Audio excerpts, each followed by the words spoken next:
pagkain. Dayan, mahilig ka ba sa Filipino food? Yes, super Ano hilig. Lalo na favorite si mo? JC. Oo nga, alam ko mahilig si JC Gusto sa ko mga adobo. sinigang. Oo, ako rin. Saktong-sakto pag umuulan na kumain ng sinigang. And perfect dahil ang ating kaibigan na si Carla Paderna ay nakadiscover ng isang authentic Filipino restaurant. Saan kaya yan? Panuorin natin dito sa One Life.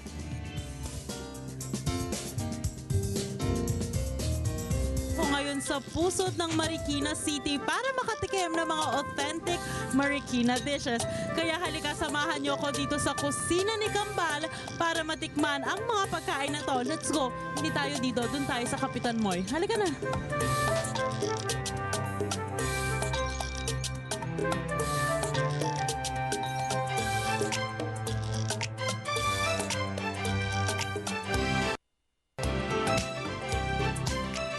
Irma, paano naman po ba nagsimula ang kusina ni Kambal? 25 years ago, kami ay isang napakaliit lang na tindahan, no? Doon sa kanto ng palengke. Noong itinatayo ko na yung tindahan ko, naisip ko, ay may anak akong kambal, hindi na mahirap ipangalan sa kanila.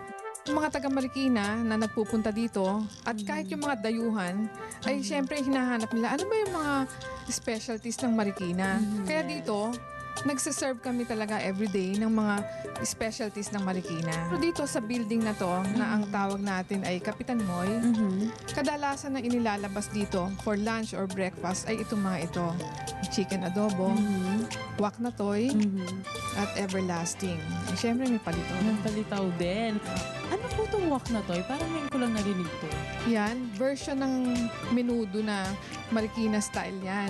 Na instead of having some patatas at carrots, kung ano-ano pa, meron diyang pickles, tsaka sausages. Bakit po na everlasting? Kasi mahaba daw ang shelf life niyan. Nung mga ninuno namin, lolo, lola, at lolo pa, ay wala namang refrigerator daw noon. Yan daw, tinatago lang nila doon sa kanilang mga parang cabinet ng pagkain at matagal ang buhay niyan, hindi napapanis kaagad. Tita, baka naman pwede mo sa aming ipakita kung paano ginagawa tong everlasting. Ay, pwede.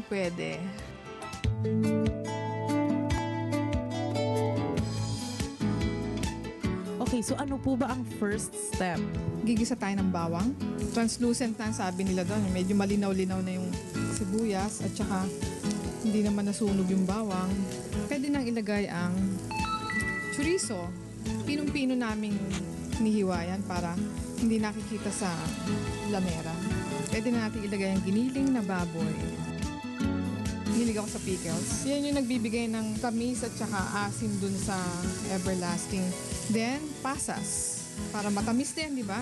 Then, the tomato paste. Ito yung nagpapapula naman sa kanya. Nalagay na natin ang red and green bell pepper. Palalamigin natin ng konti. Ito yung itlog lang.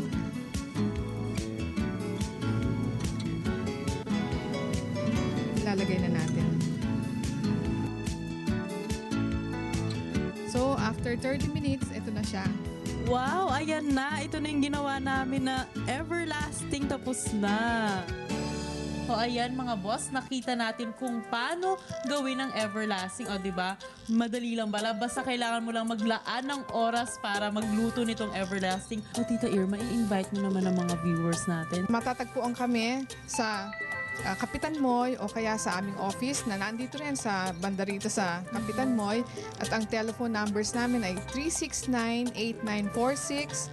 Ayan, at ito na, tikiman time na.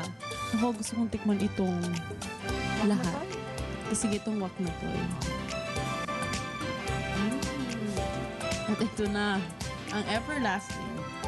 Siyempre, hindi mawawala ang adobo. Panghimagas, ito na palitaw. Grabe, panalo. At ang nabalitaan ko, sila mismo ang gumagawa ng palitaw nila. O, diba? Sarap. Thank you, Tita Irma. Ako, nabusog na naman ako. At ang sasarap na mga pagkain na sinerve nyo sa akin. Thank you so much. Thank you talaga. Kaya mga boss, kung kayo ay gustong mag-buffet style pero on a budget, nako, this is the right place for you. Kaya ano pang hinihintay nyo? Pumunta na kayo dito with your friends and family. At ito po ulit si Carla Paderna for One Life.